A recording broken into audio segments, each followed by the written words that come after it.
What's up guys, my name is Ace, and welcome back to another gun guide. This is the series where I go into great detail with all of the stats of every one of the weapons in Black Ops Cold War's multiplayer. And in today's episode, we're going to be moving on to the M16, and starting it off as always, let's have a look at our damage profile, which is 50 up close, and then it will drop off to 40 damage. And what this means is it's going to be a 3 to 4 shot kill, and there's also no body multipliers with this, so the shots can hit anywhere in the body, they'll deal the same amount of damage.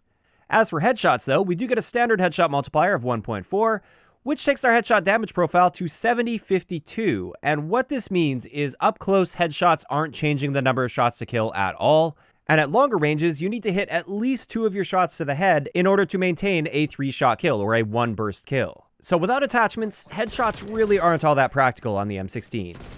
As for our rate of fire, within each burst we have a rate of fire of 909 rounds per minute, and then between each one of the bursts we have a burst delay of 260 milliseconds. And in practical terms, what this means is the burst itself is quite fast, so the bullets will tend to land very close together and very quickly, so 1-burst kills are fairly easy with this, but it's not super forgiving. 260 milliseconds is a long time to be waiting for that second burst to come out, so that is one of the big trade-offs for using this gun. Now, we can actually boost our fire rate with this gun with various barrels, as you can see here. Unfortunately, I don't have exact values for you guys because it's nearly impossible to test this really accurately with hand testing alone. Additionally, they changed up the in-game displayed stat. Previously, it would tell us our rate of fire within each burst, so that's how I got the 909 round per minute fire rate. But now they've made an adjustment, and it shows you more of a consolidated rate of fire that also factors in burst delay, so it's not as accurate and not as easy for me to calculate exact rate of fire and exact burst delay. What I can tell you though is this is a noticeable boost, and it does help with not only the rate of fire within the burst, it will also help a little bit with your burst delay when you use these barrels. Now, putting that all together, let's have a look at our time to kill potential. Our standard time to kill potential without any of the barrels that boost our fire rate is 132 milliseconds up close, which is ridiculously fast. This is nearly an instant kill if you're able to get a 1-burst kill on somebody, and it's one of the reasons this gun is so powerful in multiplayer. However, if you don't get that 1-burst kill and you need that 4th shot to get the kill, it's going to take you 458 milliseconds, which is a very slow time to kill. So that's what I mean by this gun being quite unforgiving if you don't get a 1-burst kill. Now, with the various barrel attachments that boost our fire rate, you can see the rough time to kill values here. Keep in mind these are rough values, but we can kill in roughly 100 milliseconds if we get a 1-burst kill with all of these barrels. And then you can see with the Strike Team and the Titanium barrel, getting that second burst out will happen at about the 400 millisecond point. So it's a noticeable improvement here. As for our bullet velocity, we've actually got a pretty solid base bullet velocity at 725 meters per second. It's not the fastest in the tactical rifle category, but this is a fast base velocity. Now, moving on to our ranges, as you can see here, our 3-shot kill potential, or our 1-burst kill potential, isn't really all that good. It's only about 21 meters.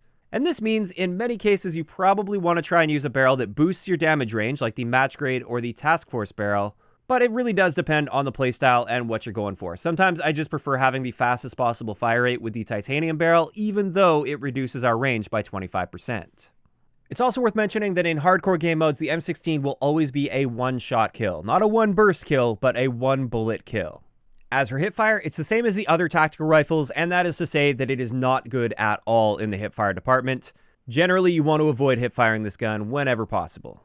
Then, taking a look at our idle sway, you can see here there's definitely some movement while aiming down sight, and this could potentially throw you off target for getting that perfect 1-burst kill at longer ranges. But generally speaking, when also looking at the range value of this gun, this shouldn't be too much of an issue for you. And this is where I want to get into our recoil, which is very important with a burst gun, and as you can see here, there's not much recoil at all, and it's pretty much straight vertical with a very slight lean to the left. Although that slight leftward lean is so slight that you probably don't even need to think about it at all. You can pretty much just consider the recoil on this to be straight vertical and not super high either. Although if you really are trying to pick somebody off of a head glitch, for instance, at really long ranges, it will be difficult to hit more than just the first bullet of your burst.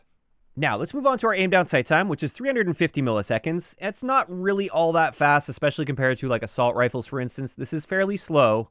And then for our sprint out time, our stated sprint out time is 425 milliseconds. However, our actual experienced in-game sprint out time is just 250 milliseconds, which really isn't all that bad. Now, our reload add time is 1.87 seconds, which isn't too great. It's not horrible, but it's also not really good in my opinion. And therefore, you may want to consider having a look at one of these magazine attachments, although I will say with the M16, reloading generally isn't a big issue because you get 10 bursts out of a single magazine, just your default magazine, and each one of those bursts could potentially result in a kill. So even if you're dealing with like 2 or 3 enemies, normally you should be able to get all 3 kills before needing to worry about reloading anyway. But finally, for base stats, let's have a look at our movement speed, and our standard movement speed is 95%, which is awesome.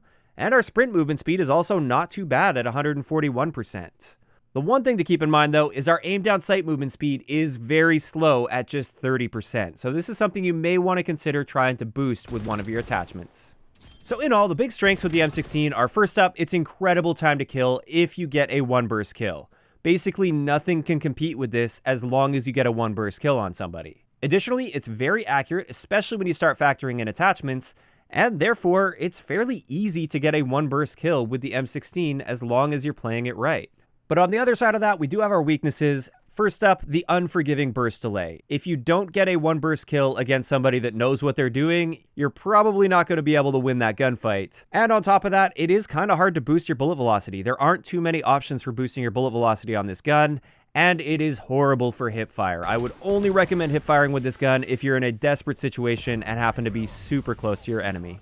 Now, before we get into my recommended attachment combinations, I did want to talk about the unique barrel attachments. We've got the Task Force and the Strike Team barrel. Both of these will boost your damage profile up to 5745. And what this means is it's still going to be a 3 to 4 shot kill to the body, so nothing changes there. However, when we look at our new headshot damage profile, we can now kill in just 2 headshots up close, which isn't really all that practical because you might as well just get that really quick and consistent 1-burst kill to the body.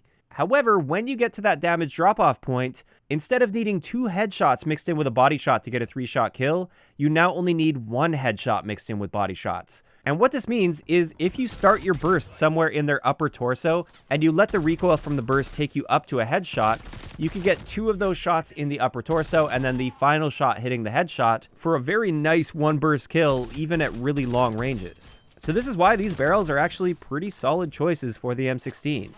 But finally, let's have a look at my recommended attachment combinations on this. And the first one I've got for you guys is a bit more of an aggressive class setup. This one isn't really designed to be hanging back and picking people off at range. It's more so for being aggressive. And with this, we've got the Millstop Reflex for our optic, the Agency Suppressor, which is going to keep us off the radar, and it also helps with vertical recoil control, which is most important with the M16. You want to get that nice tight burst.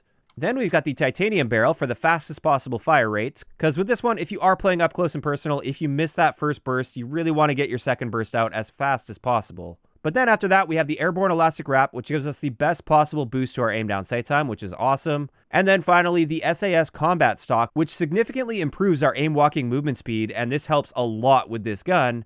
And it also helps a bit with our shooting movement speed, but it's mainly for that aim walking movement speed. And you can see here with the final stats on this build, our range isn't great. It's only 16 meters, which isn't amazing by any means, so you have to keep that in mind. And the same thing goes with our bullet velocity. It's not that great at just 500 meters per second.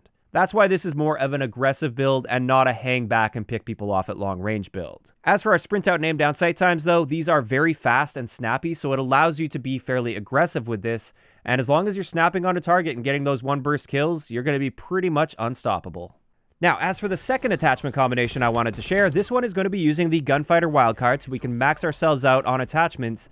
And this one is much more designed around hanging back and picking people off at range, which this gun does very well at when you set it up this way. So with this, we've got the VisionTech 2X sight. We've got the muzzle brake, so we're going to have great vertical recoil control, and we're going to need that because we're using the Task Force barrel, which does increase our recoil. However, you will notice we're also using the Field Agent foregrip, so in all, at the end of the day, we still do get improved recoil compared to having no attachments at all, and therefore it is still quite accurate within each burst.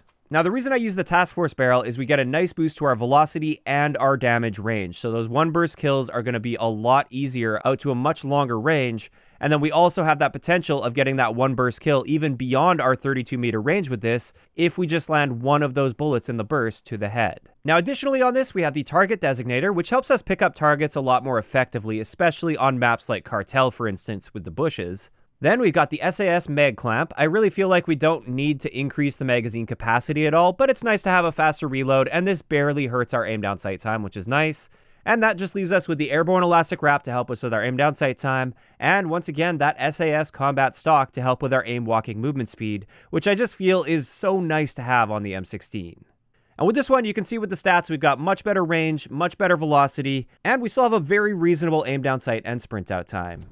And with that, that's going to wrap it up for today's gun guide on the M16. As for my thoughts on this gun, I think it's no surprise this gun is incredibly good in Cold War's multiplayer just because it's got that amazing time to kill potential that nothing else can really compete with. As long as you're able to get a one burst kill, you're going to be practically unstoppable with this gun. Of course, that is just my opinion. I'd like to know in the comment section below, what do you guys think about the M16 in Cold War's multiplayer? Do you think it's completely overpowered and needs some more nerfs? Or do you think it's kind of balanced just as it is? Or maybe do you even not like it at all? Just let me know those thoughts in the comment section down below. If you guys have missed any of the previous episodes of Gun Guides, I will of course leave a link to the playlist in the description down below. And if you guys enjoyed this one, a like rating is always appreciated. And don't forget to subscribe for more if you haven't already. I'll talk to you guys next time.